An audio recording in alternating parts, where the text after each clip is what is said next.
welcome to Bearded Meeple. A lot of my friends and acquaintances know what type of games I like to play. And one day, Tom holds up this box and he's like, "Look at this one, let's check it out." And I was immediately drawn to it.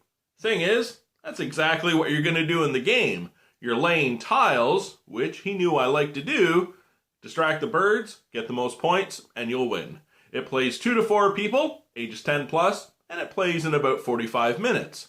It's designed by Tyler Sigmund and brought to us by Valley Games. It's Crows. Let's take a look at it. In the game, we have a number of tree tiles featuring 0 to 3 crows. When these tiles are initially placed, you'll also place that many crows on it. A cemetery tile will double the score for any crows placed there. A trinket tile will aid in distracting the crows if it has a shiny object on it. The trash acts as an obstacle and crows can't fly past it. If you place a shiny object on an empty tree, you'll gain a bonus tile. These are a one-time use and will modify the game, or if you don't use them, they're worth points at the end of the game. We have the crows, and each player gets 2 shiny objects. One for the board, the other for the score track. Let's take a look at the game. You draw 9 random tiles and set them in a checkerboard fashion, setting any indicated crows. On your turn, you're going to draw a tile. A tile is not allowed to cover another tile and can't be placed diagonally. You always have to place it adjacent to another tile. And then, if there's crows on it, put the set amount. When it comes to placing your shiny object, you're not allowed to place it on a trash pile, on a tile with crows, or on a tile with another shiny object. So we'll go there. If you had any special tokens, you could play one now as well. After everyone's taken their turn, the crows will now flock towards the shiny objects. When it comes to flying, there are a number of rules, so we'll go over a few of them briefly just to give you an idea. Crows can never move diagonally, and they can't move at all if there's a space between them and a shiny they're attracted to. They can move as many tiles as possible in a row or column to get to a shiny if it's a legal movement.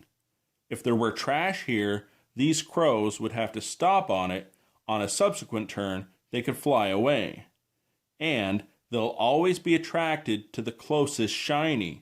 As these are equal distance, they would divide. Any odd numbers would stay there. However, if this shiny was with a trinket, all legal crows would move to it. The crows would flock to the shiny objects, and the players score a point for each crow. The crows will stay there for the game. After scoring, people will take back their shiny objects, and the game progresses.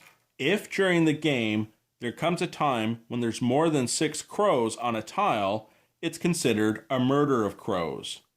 Whoever had the shiny there would then get to distribute them around the board. 2 crows are removed, and in a spiral fashion, the player will place them going around the board. Any blank spaces are skipped until 1 crow remains on the original tile. However, as the game progresses, this may cause other murder of crows to form. They won't be dealt with till the next turn. So it's through the manipulation of the board tiles and your shiny objects, the trinkets and the trash tiles, placing your special tokens or holding onto them for points, you'll gain the most points and win. And that, my friends, is Crows. At first glance, it may seem like a nice, light, abstract, casual tile placement game, but you really need to pay attention to what's going on if you want to win. Not only as you lay the main tiles and expand the board, but also in placing your shiny and how you want to distract the crows and break them up, and manipulating the gameplay with the special tokens as well.